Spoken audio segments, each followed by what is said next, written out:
I'm Mark Novak. I'm one of the pilots and just been named the chief pilot. I flew Air Force Learjets, I flew the B-1 bomber for 7 years, flew gliders at the Academy, and then retired flying KC-135s for the Nebraska Air National Guard.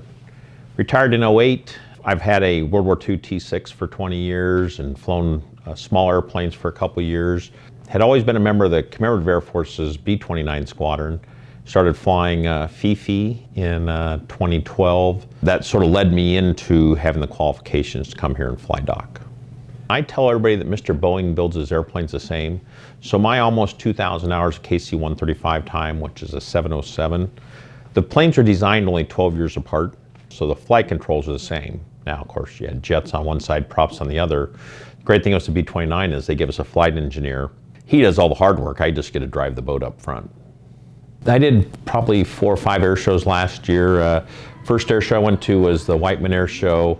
Military crowd, I mean, the military guys just love it. I mean, when you got a B-29 there, and they had their B-2s, and it was just, the military reception was great. The wing commander of the B-2 at Whiteman at the time was General Paul Tibbets IV. He flew down in a helicopter and brought along 3 of his award winners, and that brought them down so they could actually fly with us. So we put him in the seat, and he did the takeoff, flew the landing, and was arriving at his own base. And the next week he got job promotion and went down to Barksdale, and now he's in Global Strike Command down there. If you know anything about the B-29, you know about General Tibbets and flying the Enola Gay. But General Tibbets flew FIFI for years, and talking with General Tibbets IV, he wants to be more active in that. And like I said, his military career is sort of in the way right now. But I told him that anytime he's available, we will certainly take him out, let him fly the airplane and become involved.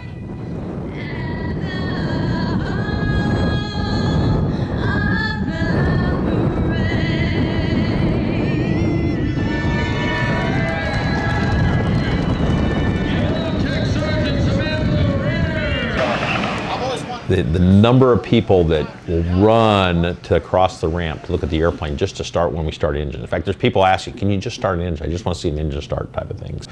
You don't do anything fast in this plane.